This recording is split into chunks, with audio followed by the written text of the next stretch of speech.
This is the extended Dearborn steel tubing diorama. It has 4 sections to it and 1 paint booth, so it has 5 separate parts. The first part of this video, I will get into how these parts, major parts, fit together. And then later on, I will show you how the details work as we add details to this diorama. This diorama was built by Jim Fernandez. Jim Fernandez built the diorama and the details that go into the diorama. A few details were built by Mike Napoleon. I'm going to take this diorama apart, and so you can see the different sections in it.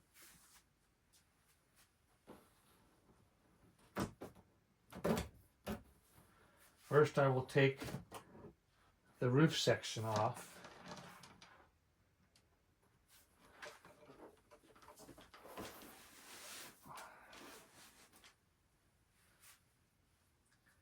This part right here is removable. It holds up the roof on the end of the roof ceiling. And you take this part off if you want to take a shot this way without the roof on.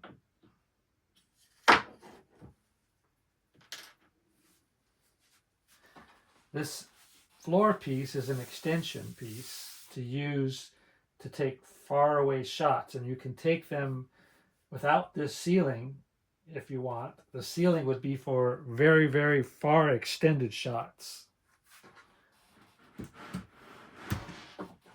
This floor part comes out. Oh, by the way, when you put this floor section in, you line up the grout lines. The grout lines all line up this way and that way.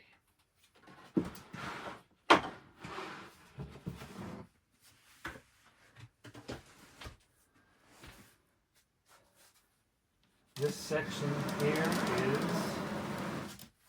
the section that has the painted walls. The roof goes up and it's held up so you can work on the details as you add details.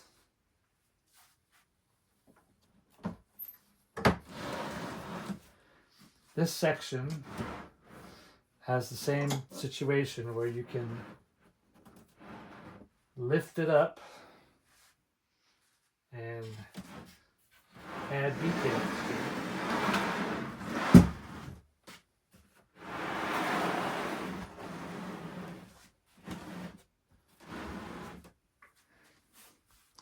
This is the section that has the brick wall, and I'll be going over each photographic opportunity with the details in a little bit later. This paint booth is removable. It says lift here. This ductwork was made specifically to lift this diorama up. This paint booth. And we have the paint booth all detailed out in there. And we have magnetic doors. And in order to put this paint booth back where it belongs, it's very easy. It just fits right up against the corner. It has blocks in it so that you can place it back exactly where it goes.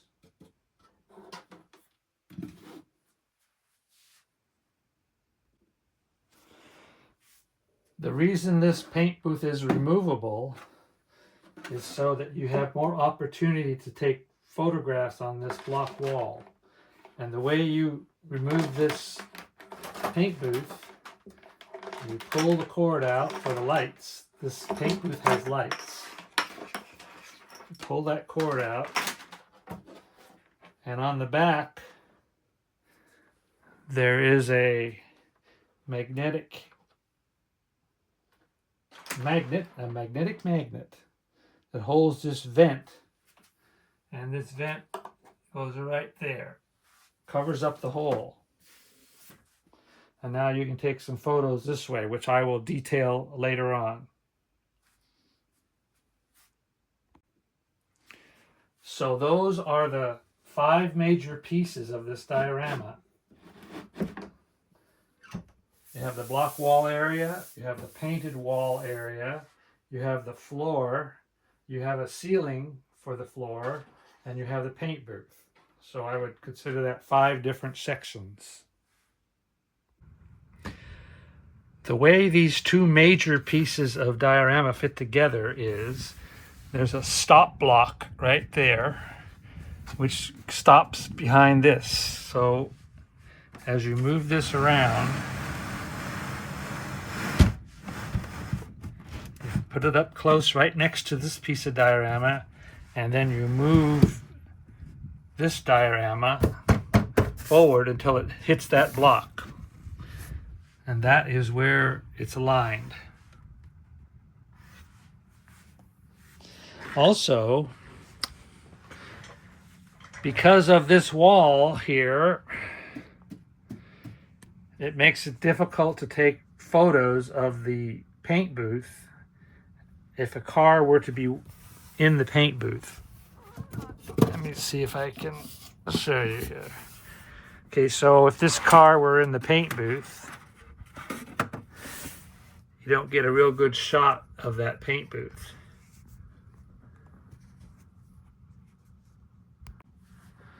So I made this wall removable. There are 4 wing nuts on this wall.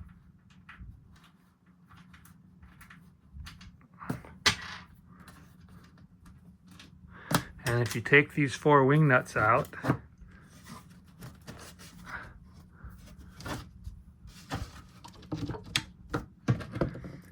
this wall is removable.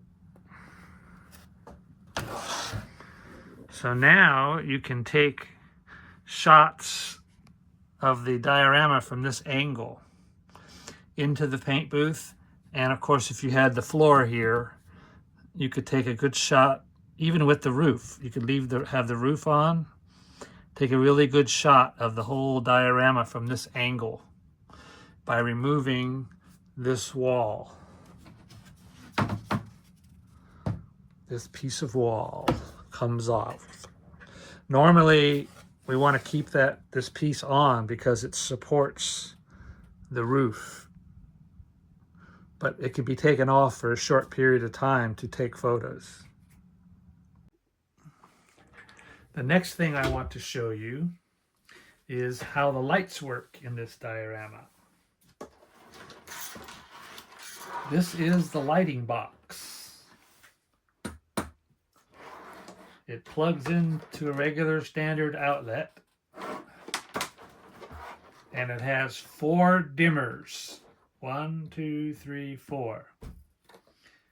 These dimmers, one of them is different because after I built the diorama, I decided to add lights to the ceiling because it was pretty dark on the front part of the diorama. So I added one more dimmer, which is a different kind of dimmer. There's the on-off switch. That's on and that's off. And there are 4 outputs. Now this light box is idiot-proof, pretty much. Any one of these 4 plugs can go to any one of these 4 light plugs. They all match up, and it doesn't matter which one you plug in. Once you get them plugged in, you'll very quickly discover which control operates which light. I decided to do that so you wouldn't have to worry about which one you plugged in. And I'll demonstrate that in a moment. The 4 light areas are room number 1, block wall. That's this section over here on your right. Room 2, I call this one out here with the paint, the dual painted walls, room number 2. This one goes to the paint booth, the lights inside the paint booth. And this last one says removable ceiling. That's the ceiling that goes on the top. And these just simply plug in to the light box. And as I said, it doesn't matter which one you plug into where. And I will demonstrate what the lights look like.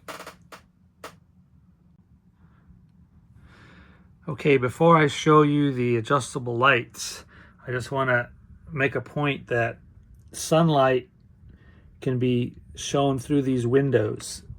The windows are fogged, just like the ones in the photos.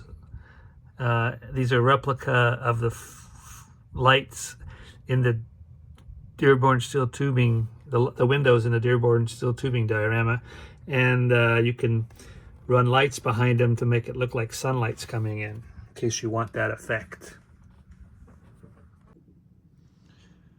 Okay, at this point I want to show you how to put the ceiling roof on, because it's kind of a delicate job. First we place this on to hold up the corner of the roof, to keep it flat and in place.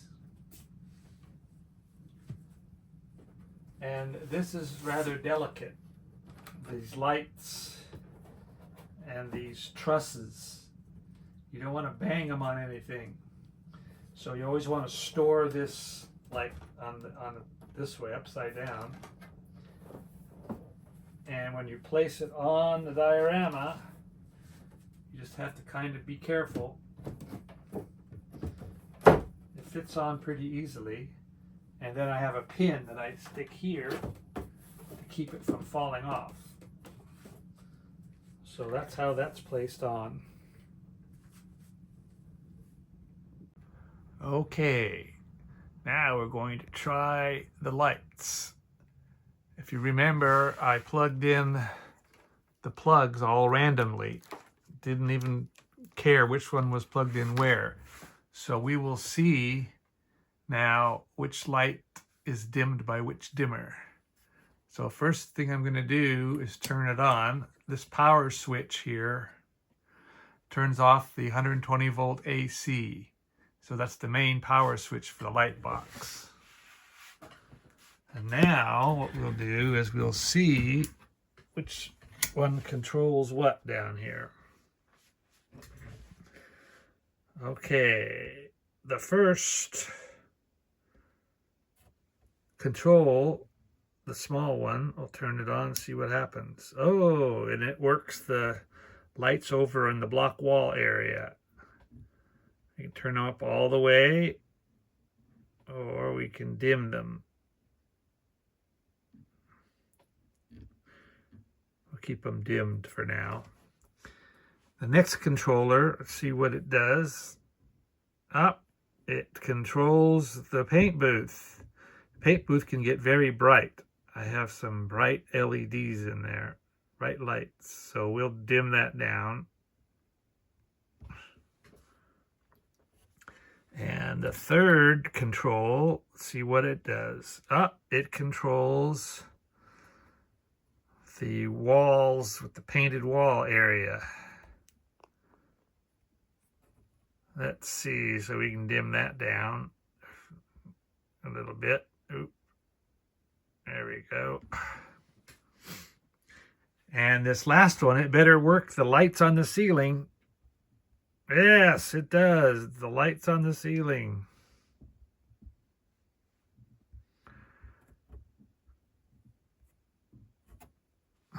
Okay. Now, I want to point out something. You see that flickering going on in the video? That happens because the dimmers are turning the lights on and off. When it's turning them off slowly, on and off, it looks to the naked eye like it's dimming. And when it turns them faster, off and on, then it looks like the lights are getting brighter. Now, I can't see that flutter with my naked eye. It's not fluttering at all because my eye can't pick up the frequency of the lights turning off and on, even when they're dimmed. It's still too fast for my eye to see. So this flickering only happens on a video because my camera video is being taken at a certain frequency, and it conflicts with the frequency of the dimmers. So you get this flutter when you're taking a video. Now, if you turn the lights all the way up, I'm turning now, the lights are all the way on. They're flashing on and off so fast that the video can't even pick it up. You can't tell. So the flickering goes away when you turn the thing all the way up. But at a certain frequency of lights turning off and on, you get a flutter. So I just want to warn you about that. Also, another problem I have with my cell phone is when I turn dim the lights way down low so that it's way low. When I take a photo, it almost looks like the lights are not dimmed because my camera on my phone compensates. I could probably turn that off somehow, but I don't know how to do that. I'm not going to bother doing that. But when you take a picture with your camera, whatever camera you use to take photos in these dioramas, because they all have dimmers on them, you're going to have to remember to make sure that the camera is not compensating for the light. Because if it does, then it's just going to look almost the same dimmed or not dimmed. So I'm not sure, I'm not that up on photos and how to take photos with cameras, but just make sure that you remember that. So that is it for how the lights work. Got 4 sections and you got 4 dimmers.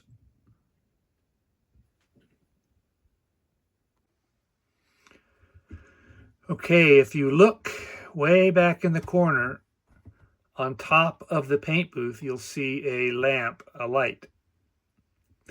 That light is there so when you remove the paint booth, you'll have light for the corner of the diorama to take photos in the corner behind the paint booth.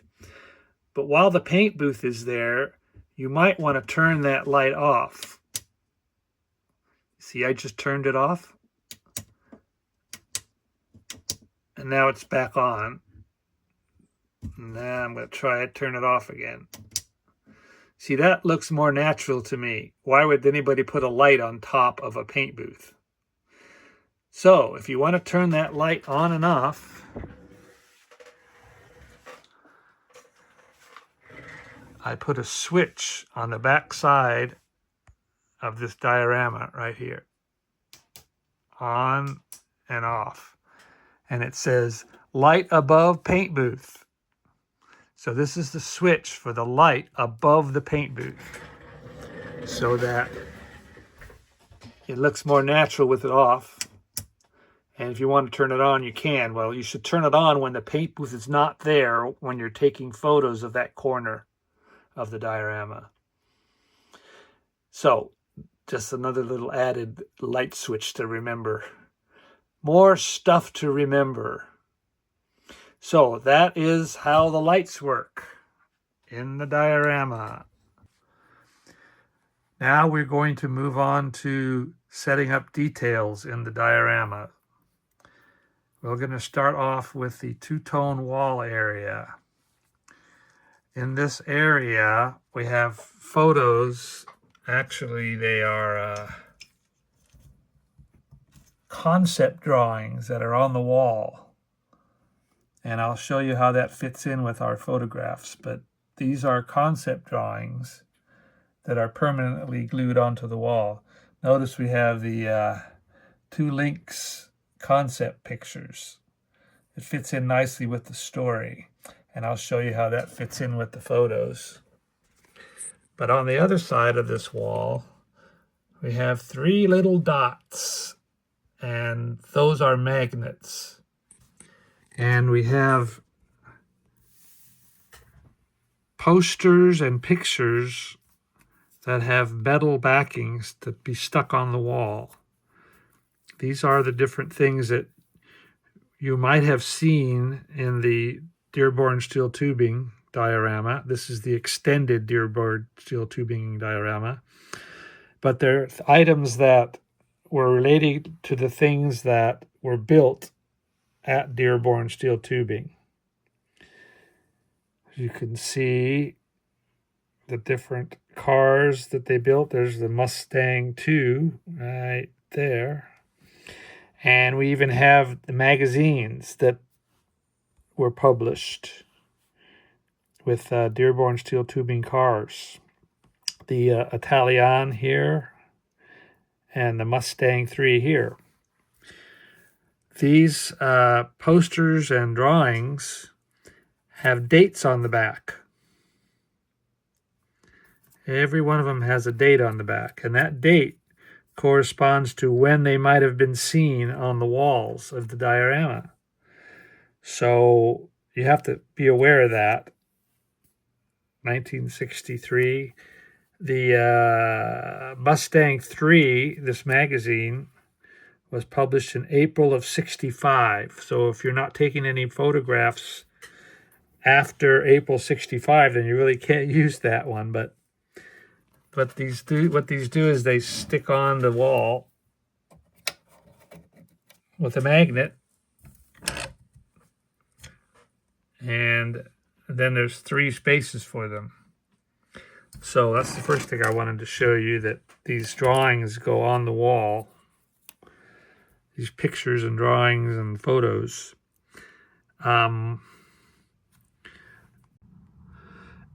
And obviously you can use these photos on the walls to show the passage of time. There are 3 old photos of the Dearborn steel tubing facility that I replicated the layout for. This one is the Italian, and this one is the roof mold for the Italian, and this one is the Italian before they put the new roof on. This was the 63 Thunderbird that they were working on at the time. Now, I replicated the layout of these 3 photos. However, you may not want to exactly duplicate these 3 photos, but they serve as a backdrop. For instance, if you had a LYNX car and you were showing it in the foreground, in the background you could have these photos replicated with all the details. So I'm not expecting you to replicate these 3 photos exactly. And the reason it's hard to do, because it's hard to get the camera angle and all the details set up perfectly to replicate the photos, exactly replicate them. So they serve as a backdrop. In this area, we have 2 doors, and we have a phone on the wall, and we have different things. And up on the top, we have a come along to lift things that are weighty. And you'll see how that plays into the photos. The first photo we're going to replicate is the photo of the 63 Thunderbird Italian roof mold.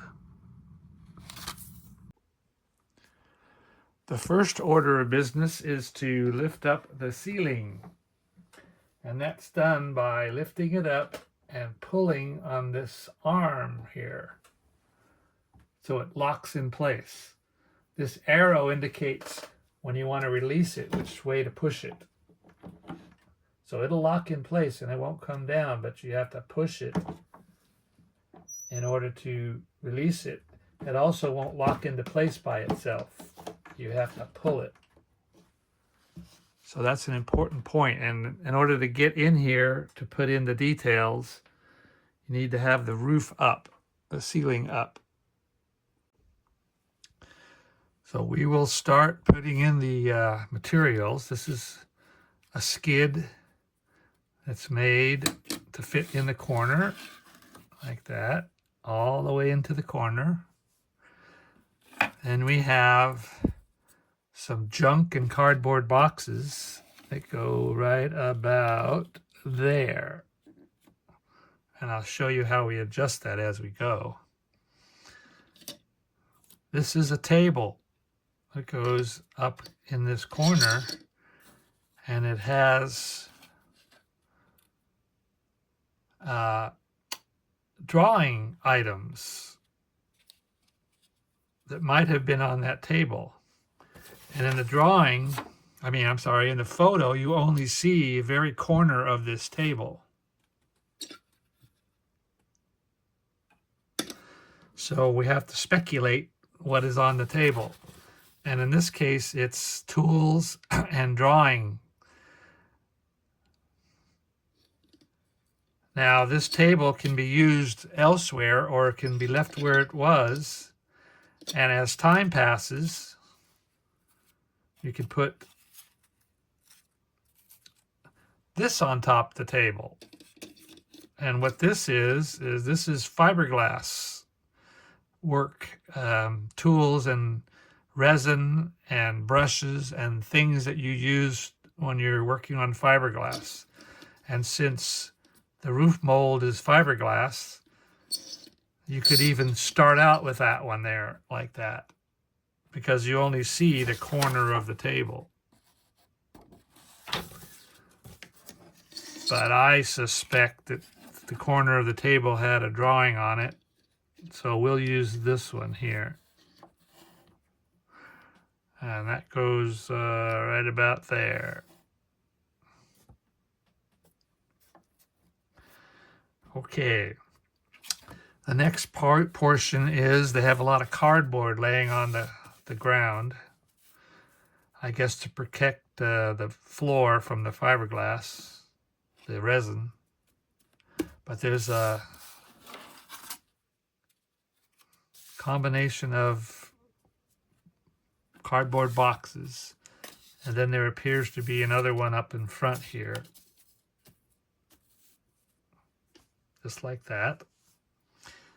And then we have the roof mold, which goes right about there. Okay, and then there's a spray gun. They must have been coating this with something, or maybe spraying resin. I have no idea what the spray gun there is for. But we have a spray gun, and I put a magnet because this wouldn't stay sitting up very well. There's a magnet here, a piece of metal here, and there's a magnet on the mold. So it will stay right there where you put it. And then this hose matches the hose that's coming out of here. So you basically just put the hose under the table and assume that it's connected to the air supply to make it easy, just for photographs. You just have it going behind the table, and this one coming from the wall goes behind the table, and it magically connects together. So if you look at this photograph,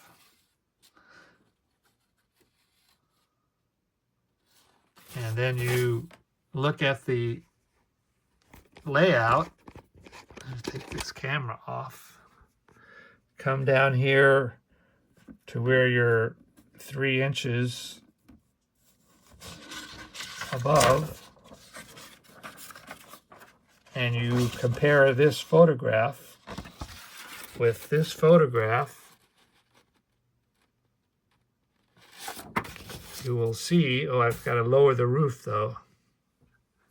The reason I have to lower the roof is because, see this chain hoist? I put that chain hoist in specifically to match this right here, this chain. There was chain hanging down, and I could not figure out what would that chain hanging down be. Well, I determined it was a chain hoist.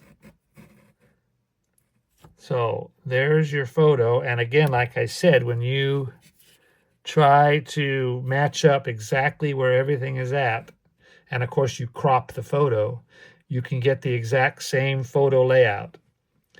But what you would typically do here is you want to take a picture of the Dearborn steel tubing facility with a, let's say, a LYNX car or some other cars. You might come back here.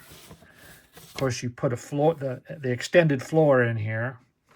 You'd come back here and you'd take a photograph, turn the lights on, and then take a photograph of your car with this in the background. And then if someone ever wondered, well, how did you get, where this photo is in the same place that this photo was taken. So that's why we do this layout.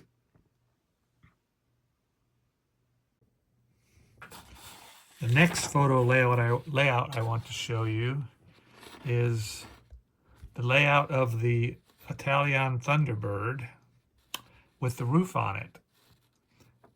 Just being installed. I don't have that model car yet, but that one fits into this photo area on your right side. If you notice, the wires and the telephone and all those items were built into this diorama, just like the photograph.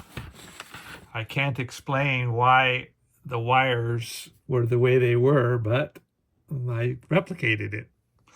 I even replicated the writing on the door. Please keep this door closed. So this one's a pretty simple one. We only have this shelf and the car.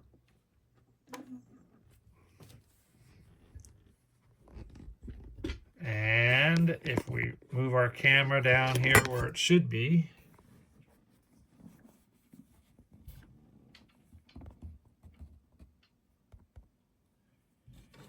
we can replicate this photo. And this photo that they took, this drawing is cut in half. So you really can't tell what photo that was, and so I created a LYNX car photo. And these two match the same kinds of photos, same kinds of drawings that were on the wall. So that's how that works.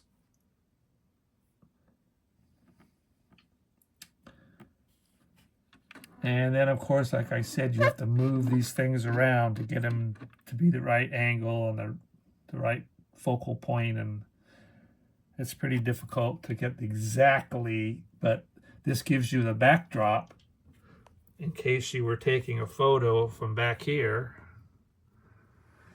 The person could see, oh, what's on the rest of the wall and what's on the rest of the diorama, or what's on the rest of the room. But it would match very closely with this original photo.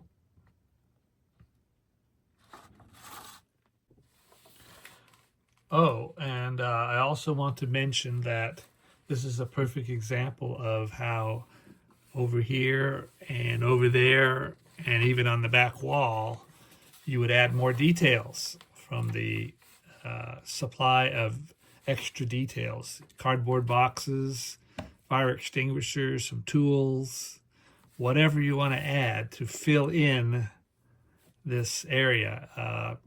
You also want to add maybe some dirt, dust, pieces of paper. So that's where the extended Dearborn steel tubing diorama benefits from, is adding more details from the detail supply that we have, extra detail supply.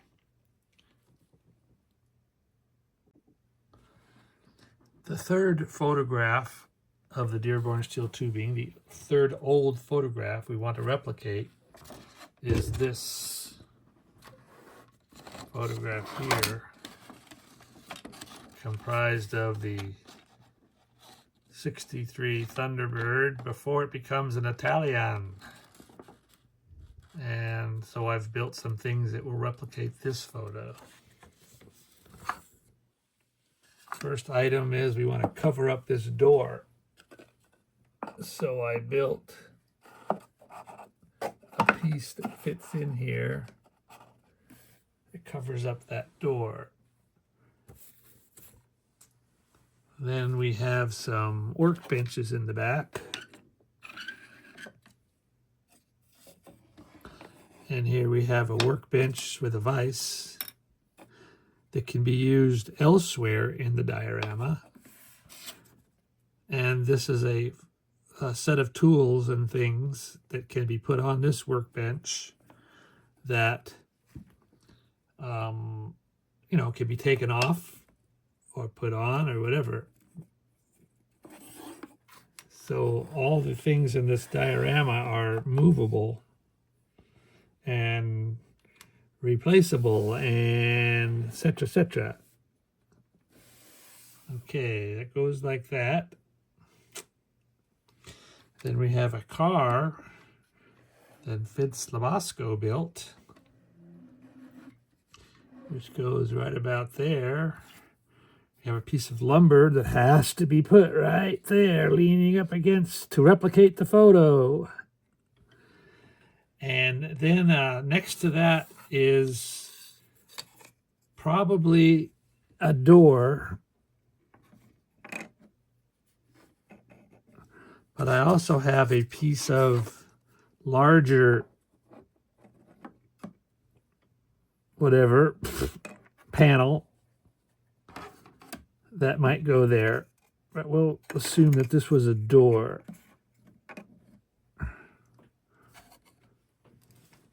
Okay, you got looks like that. And then we have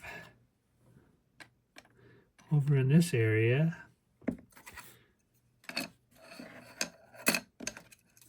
there was a mold sitting on sawhorses, and it looked like, to me, exactly like the trunk lid that they molded in fiberglass. Went behind the roof.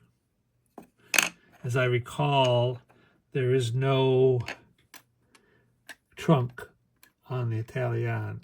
They just molded it over with a fiberglass mold. And this would go right about here. Then we have some sort of pole that's leaning up against here, like this.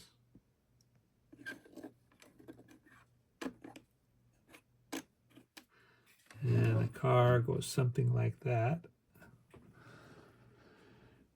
And that's kind of what we have for a layout.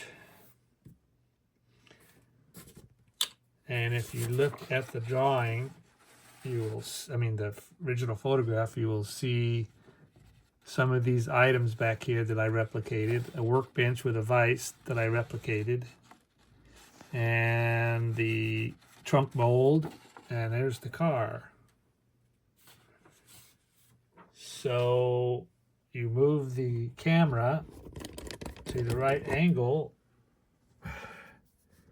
and you get this shot here of the car, just like the original photograph. And then of course you crop the photograph, and that's what you get right there.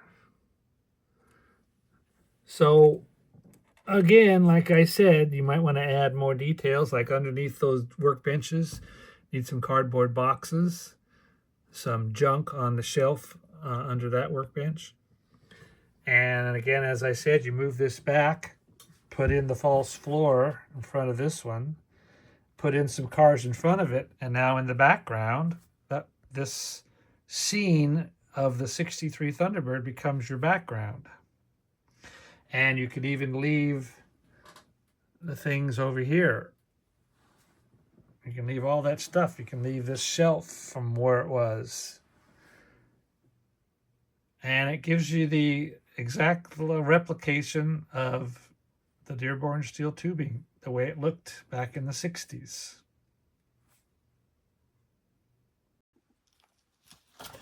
Now we're going to discuss the block wall area of the diorama, the block wall and paint booth area. And a couple things I want to point out here. First is you have to raise the ceiling to work on the details, and it works the same way as the other one, except this goes the opposite direction. To lower it, you follow the arrow, and when you go up, you lock it in place. So it's very similar, but it's actually the opposite. Well, anyway, follow the arrow. Another thing I wanted to point out was, you'll notice right here a magnet.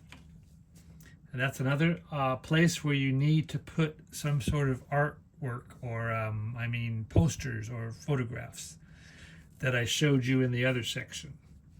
So it has only one place here for a photograph or for posters.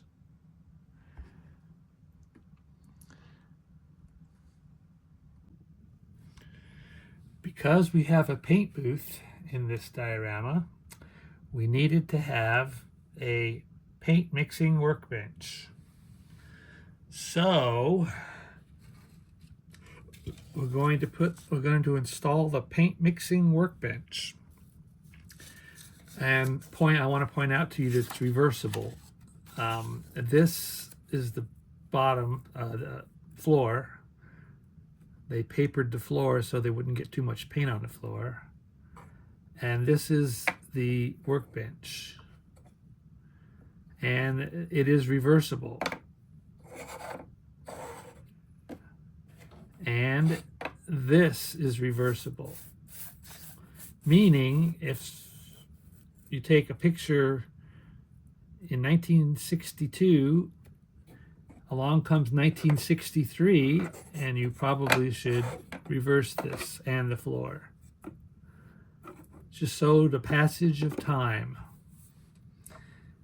We have another cabinet over here,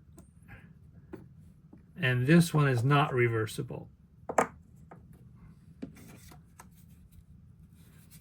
We have a splash guard here for behind this, and this is reversible.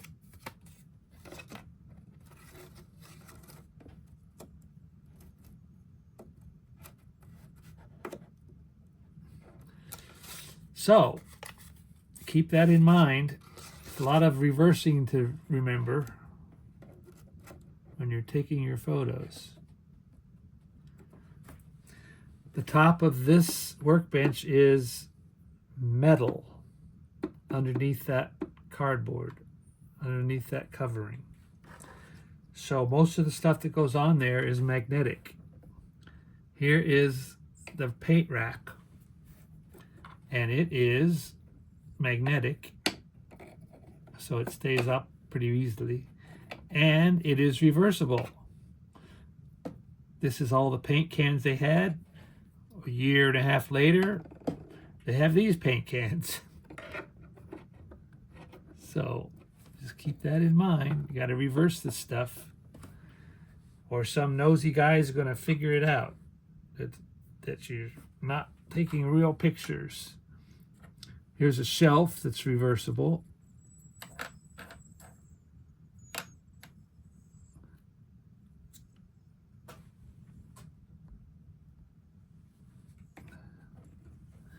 We'll set it up for one period of time. On top of this shelf goes the paint color selector, and it's reversible also.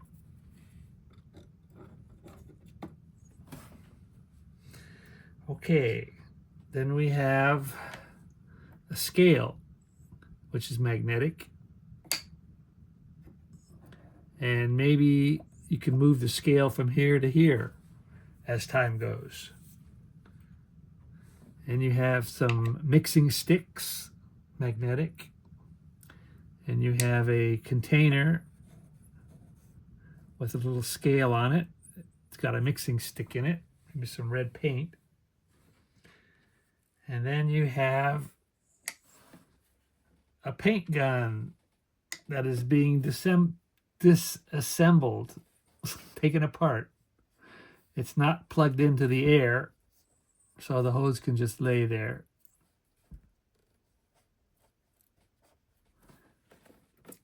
Okay. Now you have this, which is, I wrote down 1962 because those are the colors from 1962. Then you have one from 1964. You really couldn't see it. I mean, you in a photo, it's the printing is so fine. But anyway, you have two of these, so you might want to put one in for one photo, and a few years later, you put another one on top. Then you have a paint mixer. Mix the paint. This I put over here because there's not much room on this workbench. This again is magnetic, but you don't really need to make, this is not magnetic on this side. Then you have some miscellaneous things. There's a can of paint with a rag. There's another rag right there. If you want to put that rag up there. Then we have, you can't open a can of paint without a screwdriver and a rubber hammer to put the lid back on. Okay, and then you have various various mixing containers, and you don't want to put them all on at one time, but you put one on, and then if you change the scene, you put a different one on, and there's one that's got some blue paint in it. So those items are not magnetic, but you don't put them all on at one time. You mix and match them as time goes. You might remove this one and put on this one. You could put this one on the scale. But when you take a picture a year later, you don't want to have that little blue thing on the workbench because it's a year later. So that is the paint mixing area. Let's see if that shows up well. I don't know.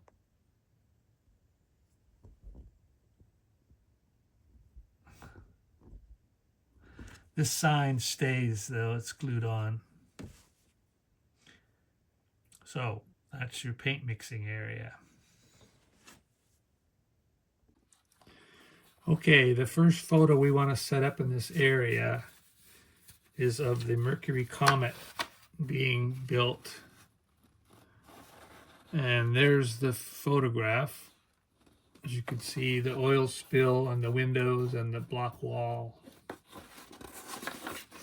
And this is a photo that shows more detail here. Steering wheel and what I think is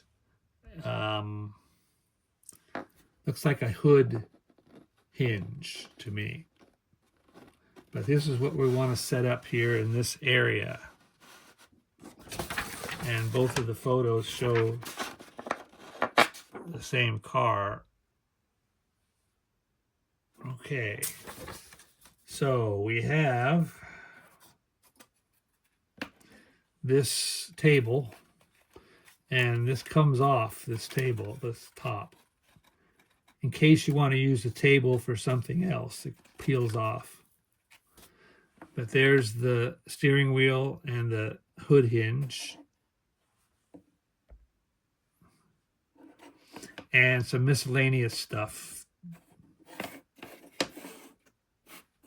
Okay, so this is in the foreground. I have a car here to represent the Mercury, but it's the only car I have to use. And that is pretty much it. There's one more table that goes right here in the photo. You can see there's a table there. That's basically it for that photo. And let me see if I can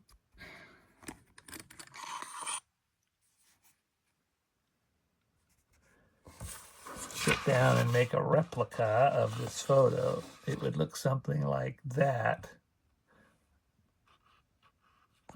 But of course it would be cropped. In other words, you cut off part of this workbench and you end up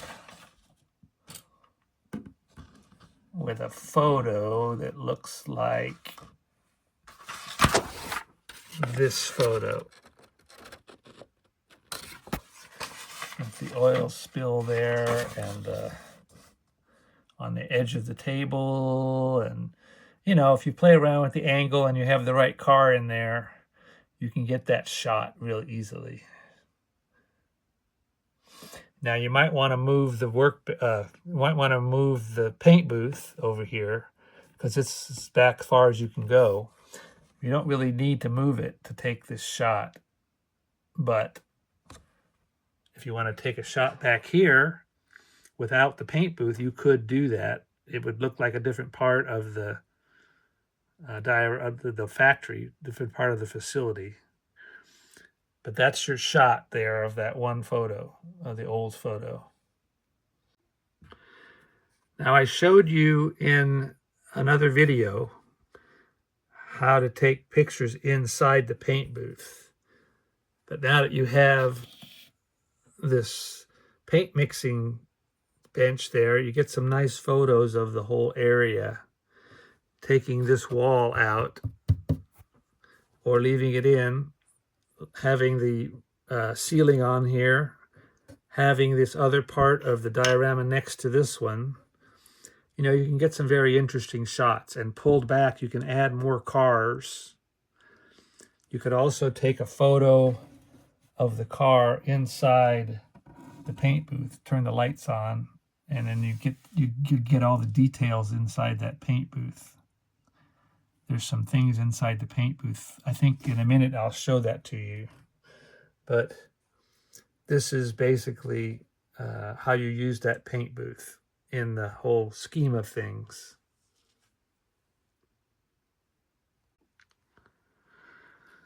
One more thing, some of the details that go along with this part of the room, or actually you could put it in the other part of the extended Dearborn steel tubing diorama, is some body parts. This one's from the Comet. And of course you have to position them so that you can't see behind it. This is a more detailed door, and it's got some end detail to it. So you could have this somewhere in the diorama, parts that they took off. I also decided to add some Mustang parts. And I have Mustang parts here. These two are glued together.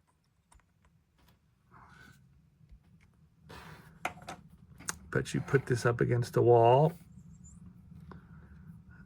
There's the rear valance. I think it's called a valance. Mustang. A couple of Mustang wheels. Because they used Mustang unibodies, they took them apart to use them for the LYNX cars. And there's a bumper, Mustang bumper.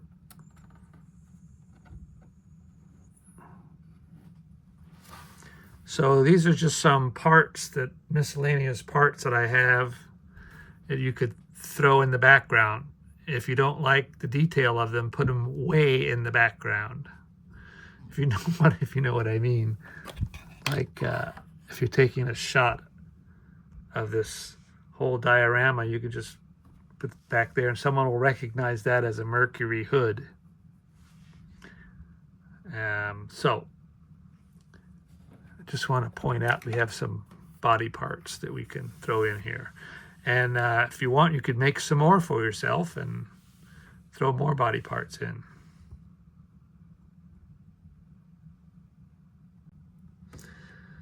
Okay, I wanted to show you some of the details inside the paint booth. I'm not sure they'll ever be seen, but who knows? Maybe you can get a shot inside the paint booth. We have a floor drain. And then underneath here we have the fire extinguishing, the fire sprinklers. We have an intake outlets. We have a air hose with an air valve, which connects directly to the air cleaner pressure gauge valve. This door does not open, but the window will show light through it. So that's the details. It looks like a well-used paint booth. It's got some weathering on it. So that's the paint booth made by LYNX, which was a paint booth manufacturer in the 60s.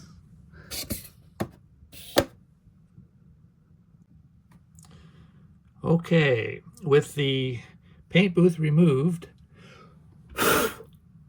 and the junk removed, getting kind of dusty in there. Well, you know, you might want to keep some of that dirt and dust in there because that's the way the facility looked. We make sure that we take this off the paint booth and we put it here to cover up that hole, a vent cover. Now we're ready to work on replicating this photo. This is the Mercury Comet supercyclone roof. And what this is actually the mold. This is not the roof that they use. This is the mold they use to make it. And the reason I know that is as I read through how they made this, it was a 3-piece mold. And they put them together, they bolted them together, and then they made a 1-piece roof and rear quarter panels. So that means that this is the mold and not the roof. So in this photo, this guy is standing there and mating up one of the rear quarter panels to one of the rear quarter panels molds to the roof mold. So we're going to replicate this photo. So we've got the wires in the back matching the same wire and conduit in the photo. And since we have this whole blank wall, it's not too critical as to where this stuff goes, except to say that we want to put it to where the wire is. And there's the other piece we want. And the guy's holding it up, so it's sort of like, I don't know how we're going to put that up there, but, and then this piece is not even shown. So I don't know where you want to put that piece. But this box here with this rag goes right next to it. And then we have this, which is kind of a weird piece, but that is something that's in the picture. Then we reused this workbench again, and it has on it, I wonder what happened to it. I had a tarp that goes on that. Maybe I lost it. I'll have to find that. Oh, there it is. This tarp right here goes right there. And then right here in the foreground on sawhorses is a door. Why there's a door on a sawhorse, I do not know. But when you get it all together and you position it properly, you replicate that photo. So that covers the extended Dearborn steel tubing diorama. I hope you can see that there are lots of possibilities for photo taking in this diorama. That's how it was designed. If you take the paint booth out, you could take a picture over here of whatever you wanted, and you could come way back with all the extensions on it, the floor and the ceiling, and you could probably put every car you have in the LYNX project in this diorama. So, got to do a lot of thinking about your photos before you take them. Thank you for watching.